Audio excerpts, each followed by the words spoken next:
I Am the Great Horse, Chapter 30, River Jhelum, Summer 326 BC. A miserable march. In the morning, the trumpets sounded for us to break camp. The rain had stopped, but the air smelled moist and it was hotter than ever. Alexander was in a hurry. He urged me into a trot as soon as he was mounted. I instantly broke into a sweat. Behind me, the other horses of the guard were sweating too. Their riders wiped their foreheads and frowned at the sky. Prince Umbi, the boss of Taxila, rode with us on his brown Indian horse, accompanied by his interpreter on a mule. I squealed at it as we set out. Things are getting bad if we have mules in the guard. We have to get there before the river swells, Alexander muttered. Porus has been playing games with me, sending all those messages, pretending he wanted to reach a peaceful settlement and promising to come to Taxila. He was just delaying us until the rains came and he had a chance to march his army here. Faster! Alexander kept everyone moving as fast as they could, but by the time we reached the ford, the rain was falling in sheets and the dust had turned to the mud Charm had dreamed about. My hooves squelched and slipped. I tucked in my tail and flattened my ears to stop the water from getting in them. The men pulled their cloaks over their helmets to stop them from turning rusty and stared miserably at the fast-flowing brown water. The guard stopped around Alexander, silent. I nickered in sympathy to my steaming friends, who were all trying to turn their tails into the rain. Worse still, on the far bank, a line of elephants awaited us, with Indian spearmen and archers sheltering under their massive legs. When they saw us, they shouted excitedly. The enemy soldiers ran to the edge of the trees and bent their long bows. Arrows flew toward our bank, but fell short and were whirled away in the flood. Alexander snapped at Ambi. "Are you sure this is the only way across?" "This is the ford we normally use," Ambi said through his interpreter. "It's the only safe crossing during the monsoon. That's why Prince Porus has brought his army here to stop you. Are we going to charge him right away? He's not so confident. He doesn't have as many men as we do. Once we get across the river, you should be able to beat him." Normally this would be true. As I've explained before, the herd with the most men and horses usually wins. But this enemy has elephants. Also, this river reminded me of the Granicus. I shivered as I remembered how I lost my rider there and nearly drowned. Alexander frowned at the stamping elephants, which were barely visible through the rain, and looked down at the rushing water. I felt him shiver, too. "I'm not taking my horses across that, not with those elephants waiting for us. Tell the men to make camp. I'm going to ride along the bank and find somewhere else for us to cross." We left the Indian boss to pass on the order and squelched along the riverbank. Electra, Apollo, Hades, Harpina, Hoplite, and Zephyr followed me in a miserable line, trying to tuck their heads under one another's tail. On the far bank, the elephants made their horrible noises among the trees and kept pace with us. "How many do you see there?" Alexander said. "Looks like quite a few, Alex," Lameden said, bringing Electra up next to me. "They're watching all the places where the river narrows." "How many?" Alexander snapped. "You can count, can't you?" "About 50, Lameden ventured. "Even I can see more of the beasts than that." "At least 100, Perdiccas said, "and there are probably more of them back at Porus's camp." Alexander closed his eyes. "Right. That's what I feared. I'm going to have to think about this. Attacking across that ford will be suicide, so we'll have to wait for my boats to come over from the Indus. Meanwhile, I want you to keep the men occupied. Patrol in both directions. Make a note of all possible crossing points. I want to know exactly where Porus has stationed his troops and how many men and elephants he has at each." As he spoke, his fingers played with my mane, faster and faster. His voice became shriller as the old excitement shone in his eyes. "I want a parade every day on the riverbank in full sight of Porus's men, horses as well as the phalanx. Keep all weapons polished and whip any man who complains. Ptolemy, you'll do the same at night. Work out a rotation so the men and horses all get their share of rest. I want Porus so nervous by the time we're ready to attack, he won't know which direction we're coming from. If he thinks I'm going to sit on this riverbank and wait 2 months for the rains to stop, he can think again. We'll show this proud Indian prince we're not afraid of his elephants. We shifted our hooves in the mud, and our riders looked at the monsters on the far bank. No one spoke. Alexander turned on the guard with a scowl. What's the matter? We're going to win this battle like we've won all our other battles. Fear is a disease, and I don't want it infecting my army. You must set a good example to the men. Understand, gentlemen? The others nodded, as miserable as their horses. On the way back, I let Electra put her head under my tail. Our grooms rigged up a tent cover between baggage carts in an attempt to keep our hay and clothes dry, but it didn't work for long. The rain got everywhere. Our barley was soggy. Our bits tasted of rust. Our cloths clung to our backs. Our bridles smelled of mildew. Everyone, humans and horses, splashed through the mud with their heads low. Even rolling in it was no fun after the first few times because it stayed wet on our coats, so our grooms couldn't get us clean. Alexander was the only one who didn't let the rain dampen his excitement. He rode me every day and insisted Charm put on all my tassels and my parade cloth. He wore his Troy helmet with its soggy plumes, and the Achilles armor, and his blue and white Persian cloak. The coming battle took his mind off Borealis's ghost, and he stopped looking over his shoulder so often. When he mounted me, we looked so good, my heart lifted. By the time we got back, my bit was rusty again, my cloth spattered with mud, and my legs tired from cantering up and down the bank so Alexander could talk to the men and give speeches. Don't ask me what he said. It was boring stuff about glory and honor and immortality and the edge of the world. But his words made the men cheer and work harder, so I suppose he knew what he was doing. It didn't stop raining, though. Not even Alexander could control the weather. Charm pleads with Alexander. Charm grimaces as she picks up my feet to scrape out the mud. My hooves have not been dry since we got here, and I'm not the only one. She prods a sensitive spot, and I flinch. Half the horses will be lame soon, she mutters. Bucephalus's feet are rotting away. Then King Alexander won't be able to ride him in the battle, will he? Tydeus says, doing the same for Apollos's. Isn't he going to take him out today? He's usually down here before now. Charm looks at the sagging, dripping tents. The men are busy farther along the bank, calling instructions to one another. I see part of Alexander's white pavilion being carried toward the river's edge. Charm sees it too, and stiffens. Something's going on. They're moving the king's tent. Tydeus puts down Apollo's hoof. Not only the king's tent, the men are arming for battle. Look! The grooms have all noticed the unusual activity in the camp, and their tension infects us. All down the line, horses throw their heads up and whinny. The rain is easing slightly. Men in full armor are picking up their weapons and running to and from the columns out of sight of the river. Unlike other days, when they shouted continually as they paraded and galloped their horses up and down, they're being as quiet as possible. Hephaestion comes to the lines, his helmet dripping, and calls softly, "Battle cloths, everyone. Rough bits, no tassels. And when the king comes, no proskynesis. We don't want Porus's men to see where he is." Charm sucks in her breath. She runs to me, picks up my hoof with a sensitive spot, and pulls out her dagger. I don't know what she's going to do, but I trust her, so I nibble her damp mane. "I'm sorry, horse," she whispers. "This will hurt a bit, but I can't let him ride you in this battle." She presses the point against my hoof, then gulps and sets down my leg, shaking her head in horror at what she nearly did. She blinks up at Hephaestion.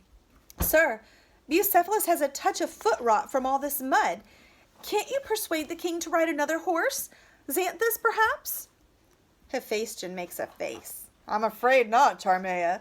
Craterus needs Xanthus, and you know as well as I do that Bucephalus is the only horse here who will face elephants. Alex needs him for this battle more than in any before. Come on, quickly now. Get his cloth on him. We've had news of another Indian prince coming south to join forces with Porus. If that happens, we'll be outnumbered, never mind the elephants. We have to get across this river tonight." Charm shakes her head and grips my mane. Everything is wet, but I think there are tears on her cheeks. Hephaestion sees them too and lowers his voice. "Try not to worry. The king has a clever plan. We're going upstream to meet our boats.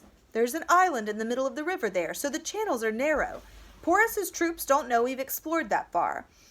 By the time he finds out what we're up to, we'll be on the far bank behind his army. Craterus is staying here with half the men, and he'll cross the ford as soon as Porus is distracted. Porus hasn't enough men to send across to us both, and his elephants move slowly. We'll trap them between us. Alex won't take any unnecessary risks with the horses." "But my dream!" Hephaestion frowns. "In school, Aristotle told us if we're not careful we make our dreams come true. The bad ones as well as the good." Before he can say any more, I smell Alexander. The grooms do not notice him immediately. He's wearing a plain Macedonian helmet, so at first glance he looks like a normal cavalryman. But his chin is tilted up, his eyes are gleaming, and he strides through the mud with energy shining around him as if he owns the whole world. Even if they can't smell him, I don't understand how they could not know it's Alexander. The one groom gasps and falls on his face in the mud, and the others quickly follow. Alexander waves an impatient hand at them. "Get up out of that muck and get the horses ready. Hephaestion, didn't you tell them I'm supposed to be in disguise? Where's Bucephalus? Why isn't he ready? Charmides, get moving." Charm stands protectively in front of me, her arms spread. "No," she says in a brave voice. "I won't let you ride him today." Alexander glares at her. Tydeus's eyes widen. "Charm," he hisses, "what are you doing?" Hephaestion's eyes widen too. He says quickly, "I'm sorry, Alex. The girl obviously doesn't know what she's saying. It's this weather. No one's used to it. Maybe she's got a fever." "Charmides," Alexander snaps, "if you don't get my horse ready this instant, I'll have you put under arrest." Charm falls to her knees in the mud at Alexander's feet. "Please, sir," she whispers, "please don't ride Bucephalus in this battle. I told you about my dream. It's muddy today." Alexander starts to breathe faster. Hephaestion grabs hold of Charm's arm and shakes her. "Don't be stupid," he hisses. "Get up and obey the king." Alexander looks as if he's about to say something to Charm. Then he shakes his head and mutters, "Oh, I don't have time for this. You, Tydeus, get my horse ready at once." "Don't you dare, Tydeus!" Charm shouts. She struggles against Hephaestion's grip and tries to reach her dagger. Hephaestion takes it from her hand and tightens his lips. "Be sensible, Charmea," he says. "What's gotten into you today?" Tydeus casts a stricken look at Charm and avoids her eyes. He puts my battle cloth on me. I shiver as he fumbles with the straps of my bridle. Although Alexander has ridden me every day we've been here, I know very well this is not going to be another trot by the river. I toss my head, impatient to get on with it. "No, Tydeus," Charm yells, still struggling. "Don't! Bucephalus is going to die in this battle. I dreamed it." I dance anxiously as Tydeus leads me out. When Alexander taps my shoulder, I'm far too upset to settle to my knees for him. He makes an impatient sound and leaps onto my back. He gathers up my reins and glances down at Charm. "When I return, I expect you to have come to your senses," he says in an icy tone. "All right, Hephaestion, let the girl go and get on your horse." Hephaestion relaxes his grip, but Charm has not given up. She stumbles after me, flings herself at my rein, and hangs on, making me throw my head up. Sobbing and pleading, she clutches Alexander's ankle. This is very upsetting. Has my favorite groom gone mad? The king fends her off with his foot and shouts for his men. 2 Macedonians come running, seize Charm, and drag her away from me. They force her to her knees in the mud and hold a sword at her throat, looking questioningly at the king. Charm stares up at Alexander with terrified eyes. Her sobs stop, and her spring grass smells sharpen with fear. Tityos and Hephaestion both take a step toward her, but hesitate when Alexander raises his hand. The other grooms watch in horror. "Lock her in one of the empty cages," Alexander orders, giving Charm a peculiar look. "Make sure she stays there until after the battle. I'll deal with her when I get back." The Macedonians haul Charm to her feet. Again she begs Alexander not to ride me and struggles fiercely, but Hephaestion has taken her dagger, and she's not as big or as strong as any of the men. "Bucephalus!" she cries as they drag her away. "Bucephalus!" Upset, I plant my forelegs and whinny to her. Alexander loses his temper and swears at me. He grabs a spear from one of the men and brings it down on my hindquarters with a sharp whack. I squeal and give a small buck, but before it can turn into a battle like the one we had in the high pass over the Caucasus Mountains, Charm stops struggling and calls, "No, Bucephalus, don't fight him. They haven't hurt me, see?" She gives me a final anguished look, then bows her head to Alexander. Since she's no longer fighting, I calm down. Alexander mutters something under his breath about crazy females and trots me over to his pavilion. The last I see of Charm is her tear-streaked face as the soldiers march her away through the mud. Roxanne pleads with Alexander. At the king's pavilion, Iolaus is waiting for us, dressed in Alexander's blue and white cloak and the Troy helmet, which is too big for him. This is very strange, but Alexander doesn't seem to mind. He puts his hand on Iolaus' shoulder and says, "Make sure Porus's men can see you clearly. Craterus is briefing all the men and the grooms. They'll know they're supposed to do proskynesis before you. Don't stand for any nonsense now, and keep that helmet on whenever you're outside. Our plan won't work unless Porus believes you're me." "Just as long as he doesn't try to stick an arrow into me," Iolaus says, fingering the cloak nervously. Alexander laughs. "Believe me, Porus is going to be far too busy coping with us to bother shooting at you." Iolaus still doesn't look happy. He mutters something under his breath about getting all the rotten jobs. But Alexander doesn't hear, because just then Caspia trots up with Prince Aucus, sitting very straight on her back. I whinny a greeting to the filly, and she nickers to me. She's wearing a battle cloth. Aucus has a long Persian sword thrust through his sash, and a spiked helmet glitters beneath his yellow turban. He looks grave and determined. Alexander frowns at the sword. "Aucus, what do you think you're doing? I told you no training today." "I'm coming with you," Aucus says, raising his chin. "I'm not a child anymore, and I'm good with my sword now. I can help watch your back." Alexander's eyes flicker with surprise. He leans across, puts his hand on the man-colt's shoulder, and says more gently, "That's very brave, Aucus, but I didn't fight my first battle until I was 16. And believe me, this battle isn't going to be suitable for a 13-year-old boy who has never killed a man. Go back and look after Roxanne for me." Aucus bites his lip and glances back at the camp. He whispers, "Please, Uncle Alexander, I know about Charmea's dream, and you must not die in this battle. You're short of guard members. Please take me with you. I am your heir, so I should learn what battle is like. When you asked me to cut off Bessus, the traitor's ear, I was afraid and ran away. I am not afraid. Oh, I am afraid today too, but I will never run away again." Alexander gives him a closer look. Admiration replacing the surprise. "Seems you've grown up faster than I thought. But you can't come. It's too dangerous. And don't go spreading any rumors in the camp about me going to die in this battle, or I'll have you whipped, prince or not. I haven't worked so hard and come this far to have my men spooked by a silly groom's dream. The girl probably made it up anyway. She's done that before." He wheels me around to join the others. Aucus bites his lip, checks his sword, and tightens his chin strap. With a stubborn expression, he turns Caspia to follow us.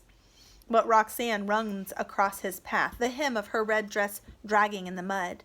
She flings herself at Caspia's reins, just like Charm had done at mine, and speaks very fast in Sogdian. Aucus leans down and whispers something to her. Roxanne shakes her head, tears in her eyes. Alexander gives the girl filly a look of frustration. I told you to keep my wife away from the riverbank, he snaps at her two guards who arrive panting from the chase. Take her back to her pavilion at once and make sure she stays there. What's wrong with everybody today? If we don't get going soon, we'll never even make it out of camp before Porus realizes something's up. Roxanne glares at the men who had moved closer to take hold of her arms. She catches her breath and pushes her long mane behind her ears. Please, my husband, she begs. Please not take Prince Arcus into this battle. Alexander frowns at her and then at Arcus. Something changes in him like a cloud covering the sun. Oh, I see, he says, narrowing his eyes. I let the prince teach you Greek, and the next thing I know, you two are exchanging kisses behind my back. He laughs and gives Arcus a twisted smile. So, my brave prince, do you still want to see what a real battle is like? Arcus nods nervously. Good, then you can join my guard and get a close-up view. But I can't be looking out for you once the fighting starts. If you get into trouble, you're on your own. No, Roxanne wails. But Arcus straightens his shoulders and trots Caspia after us, his expression hovering between pride and fear. Out of the corner of my eye, I see Roxanne standing between her guards, staring after Alexander and the prince.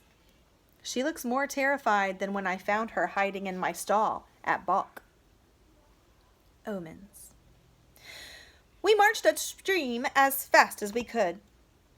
Hang on, I need a sip of coffee, and then I'll try that again.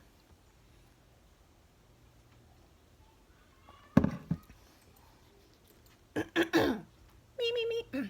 I'm ready now. Omens. We marched upstream as fast as we could.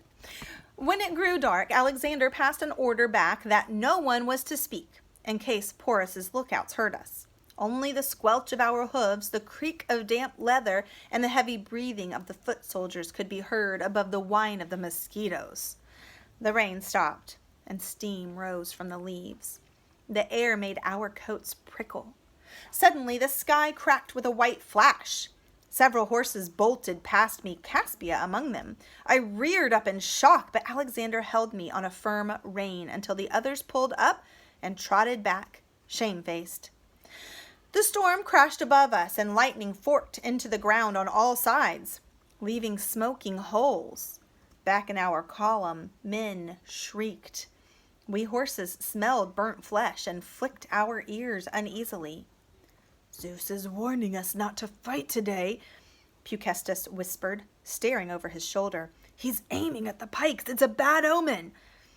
Alexander laughed, in a better mood now that we were finally on the move.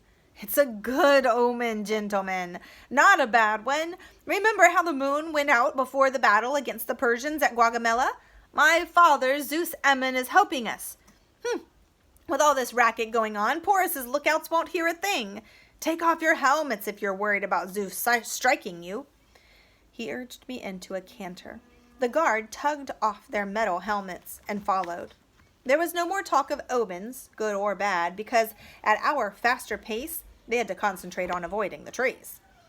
Past midnight, when the lightning had given way to more torrential rain, we boarded the waiting boats by torchlight. It was not easy and took some time because every horse had to be coaxed on board. On our boat, we found a very soggy and miserable Zephyr. Demetrius, wrapped in his cloak, was crouched at her head. Alexander patted him on the shoulder and thanked him for saving his life in Sogdiana. It was good to see Demetrius back with a horse, but considering Zephyr's record of losing her riders, I thought he should be very careful today.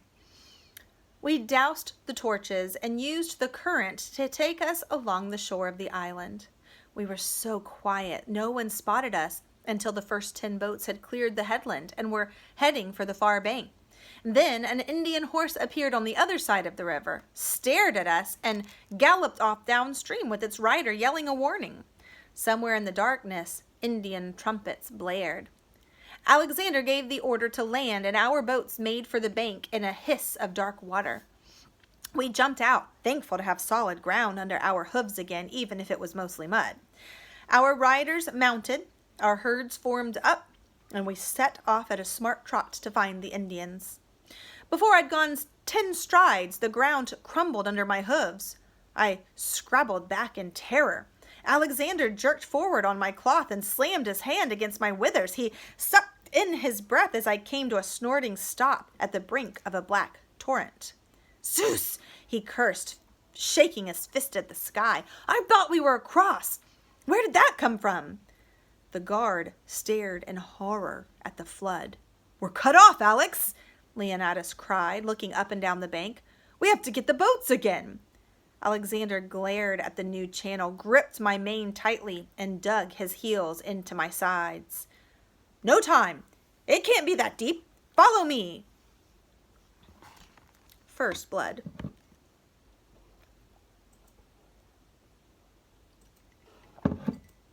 I jump because I trust him, but it is deep. For a moment, I think there's no bottom and panic.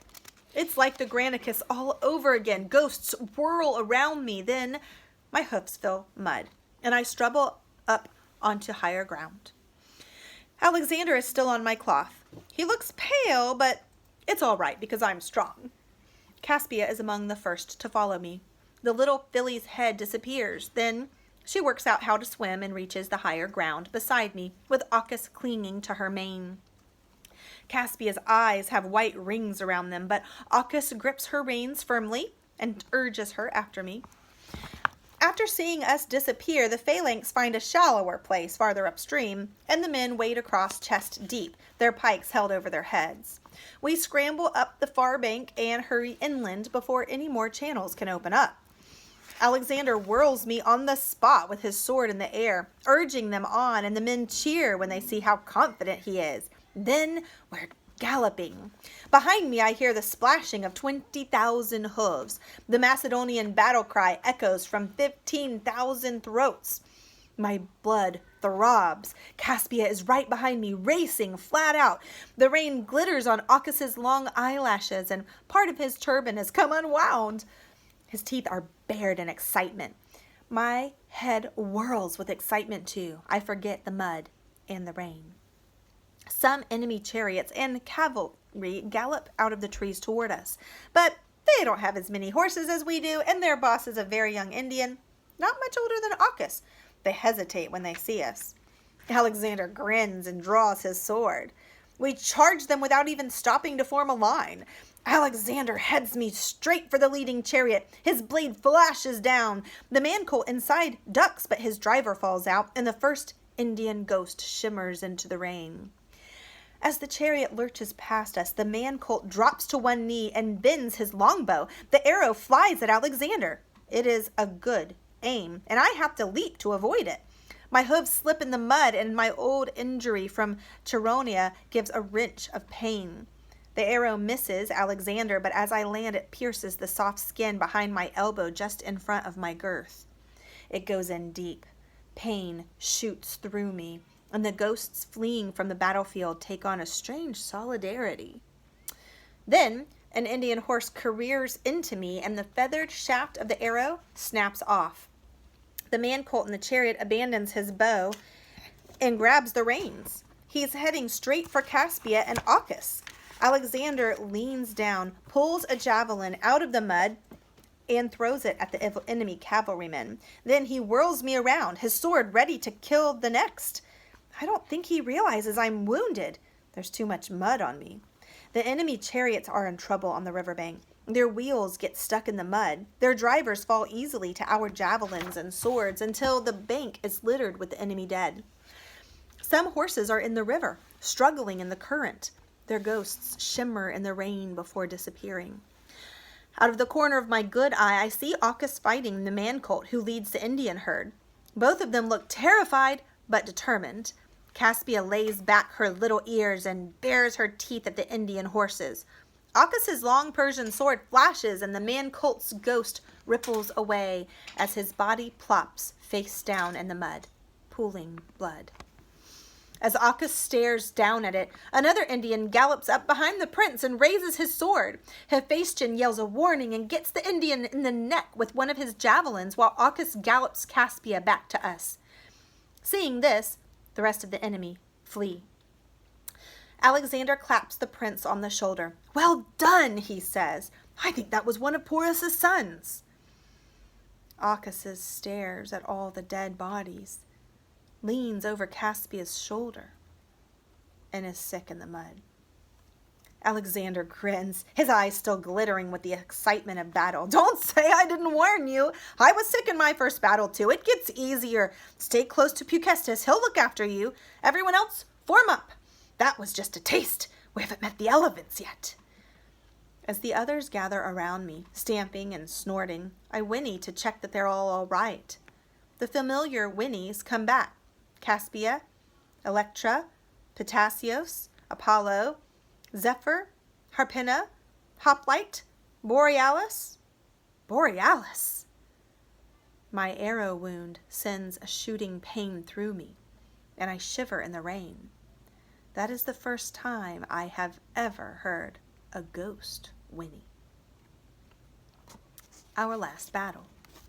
It was nearly midday before we found the rest of the enemy. We caught the smell of the elephants long before we saw them. Every horse in our herd flicked its ears nervously. I forgot the pain of the arrowhead buried behind my elbow and broke into a trembling sweat. Alexander smiled grimly and tightened my rein. "Don't let me down now, old horse," he whispered. "One last effort and you'll be back with your groom before evening." He seemed to have forgotten he'd put Charmea in the cage. I shivered all over as we came out of the trees, and I wasn't the only one. The men fell silent. Facing us in an unbroken line across the plain was Prince Porus's army. Foot soldiers in the middle, with their longbows and javelins, cavalry and chariots on the wings, and, spaced along the line of men like towers in a battlement wall, elephants carrying huts stuffed with Indians on their backs. Bennett, would you refill my coffee? With plenty of cream, please? Hi, class. As Perdiccas had said earlier, a lot more than 100 of the monsters. While we waited for our phalanx to catch up, Alexander dismounted and examined the land, exactly as he'd done back at Gaugamela. His guard followed him tensely, eyeing the elephants. But Prince Porus made no move to attack us. He sat in his hut on the biggest elephant at the center of his line and waited patiently for the rest of our herd to come out of the trees. He'd obviously heard how we had dominated his son earlier, and he wasn't going to let us do the same to him. My wound hurt, but the arrowhead was hidden in the fold of skin behind my elbow under a crust of blood and mud, and Alexander was too preoccupied and excited to notice I was lame. He muttered to himself and eyed the enemy line over little rises in the land and from behind trees. Finally, he was satisfied. He vaulted onto me and called his officers across. "I'm dividing the cavalry into 3, he announced. "Demetrius, you hide your men behind this hill. The phalanx can hide behind that one. Perdiccas, stay in the trees over on the right. Hevestion, you bring your men with me. We'll attack their left wing first. Hopefully Porus will think I'm too scared to bring many of my horses against his elephants and believe that's all we have. When he sends his cavalry and chariots across to finish us off, Perdiccas can join forces from the trees. That'll force Porus to bring the rest of them across from the right, so Demetrius can go around the back and attack them from behind. As soon as we've put their cavalry out of action, the phalanx can attack the center. You all know the best techniques for killing the elephants now. Take out as many of them as you can, then we'll help you with those archers. But wait for my signal. I don't want you going in with enemy cavalry on your heels. Achasis, you ride for the ford and find Craterus. Tell him where we are and tell him to hurry. Peucestus, you go with the prince." His eyes sparkled. "It isn't going to be easy, gentlemen, but we're going to win this battle." Thunderous cheers greeted this speech. I made myself huge and forgot the pain of my wound. Achasis tightened his reins and whispered something in Caspia's ear. Peucestus gripped the big shield of Achilles and stared anxiously after Alexander. Alexander drew his sword and looked around at the guard with a man-coltish grin. His eyes shone with excitement, as they used to back in Macedonia. His legs trembled, hard and tight against my cloth. His breathing quickened. "Right, everyone ready? Keep your formation, gentlemen." Charge! Oh, it is wild. It is exciting. It is slippery. Patassios and I gallop side by side, our riders knee to knee.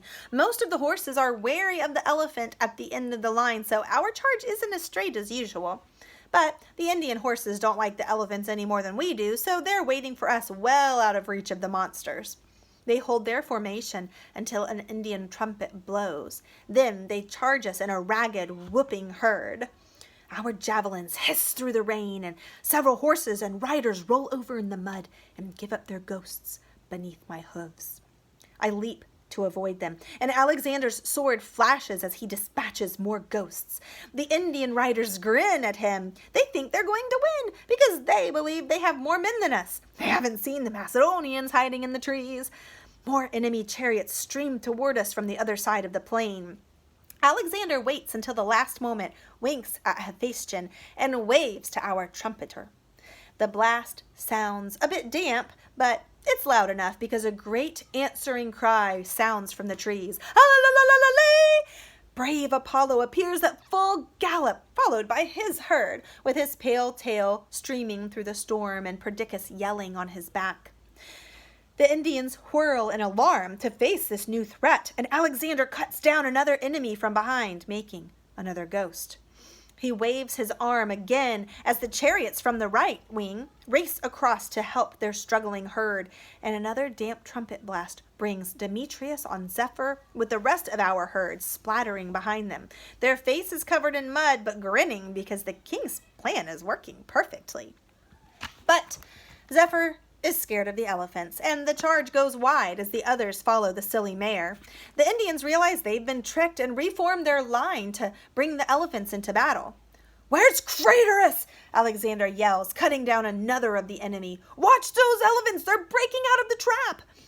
One of the biggest elephants is lumbering straight towards me, followed by several desperate enemy foot soldiers who have broken away from our phalanx. "Porus!" Alexander hisses. He leans down and plucks a javelin out of one of the dead Indians. "Come on, Bucephalus! This is our chance to finish it!" He digs his heels into my side, and we charge the elephant. I'm not afraid. The tall Indian boss in the elephant's hut looks down at us with astonished eyes and grabs his spear. I leap as high as I can, though it tears my wound. At the top of my leap, Alexander hurls his javelin. It pierces Prince Porus through the shoulder, and the enemy boss cries out in pain. Several javelins fly down at Alexander from the guards in Porus's hut. This never happened in training, so I'm caught unawares. I twist to avoid them, but catch two on my hindquarters and one in my shoulder. It feels like being thumped by a bad-tempered groom. They don't really hurt, but my legs wobble as I land. "Alex!" Demetrius cries, fighting to get Zephyr closer to us so he can protect the king with his little shield. The trees around me blur, and I can barely feel Alexander on my cloth.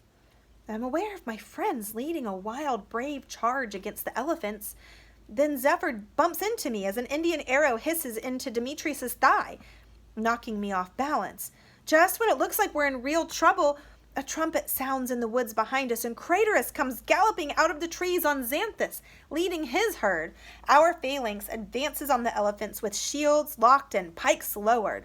Yelling battle cries, our men slash the long noses of the monsters, stab their legs, and do all the things they've been trained for.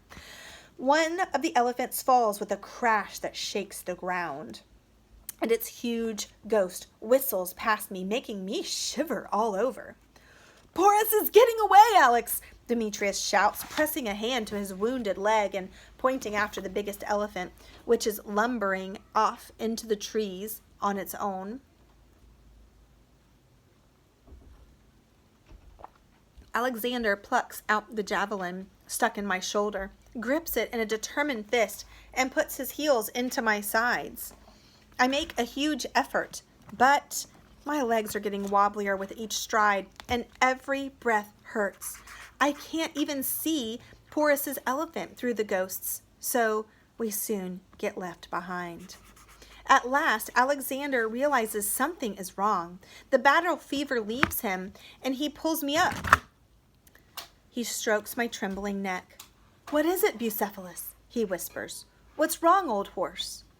I can't tell him, but my knees give way. Darkness closes around me. I see only ghosts, ghosts, ghosts. Alexander jerks my head up in alarm and digs his heels into my sides. No, I won't let you die. I won't. You're my immortal horse. Those little Indian smears didn't go in very deep. You've had worse wounds. You need a rest, that's all. You'll be fine when we get back to camp. Hephaestion rides up to report the capture of Prince Porus, but Alexander waves him away impatiently. Take the prisoner back to camp. Give him something to eat and treat him with respect. I'll discuss the surrender of his lands later.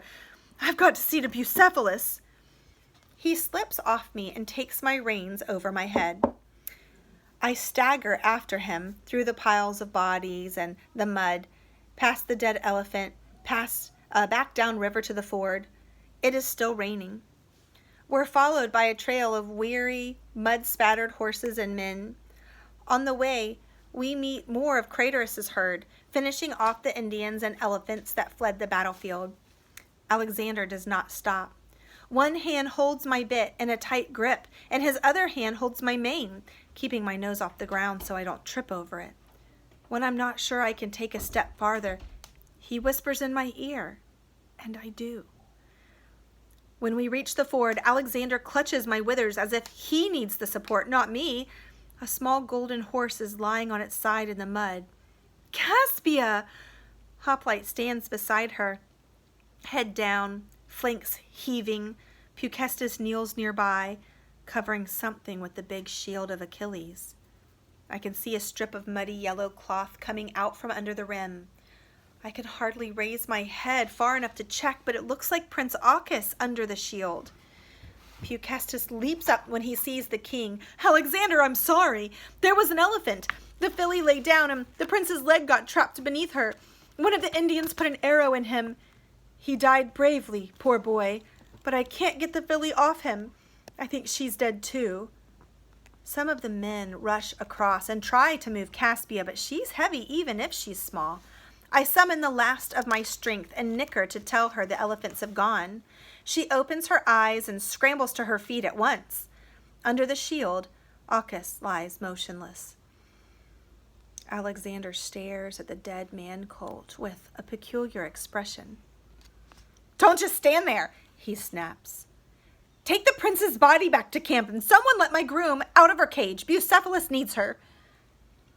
The men lift Ochus onto the Achilles shield, and we follow them. I try my best to make myself huge for Alexander, but the ford finishes me.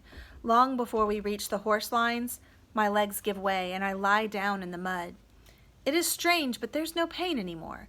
Dark clouds fold around me, and I see Borealis standing before me, solid as a real horse with his brown ears pricked. Alexander takes off my bridle and cloth. I hear him shouting for the horse doctor, but my eyes are dark. When feet splash toward me and a warm human lies across my neck and strokes my face, I know from her smell it is charm. Bucephalus, she whispers. Bucephalus, don't die. Oh, please don't die. I nick her softly as her tears fall into my mane. More feet run toward us, and I hear Roxanne's voice screaming at Alexander. You've killed my Ochus. I'll hate you. I'll hate you forever. Oh, Ochus, wake up, please wake up. But Prince Ochus's ghost is already gone. Alexander must be all right, because back at the camp, the men are chanting his name and cheering. I think that means we dominated the Indians. Only Charm is crying so much. I hear nothing more.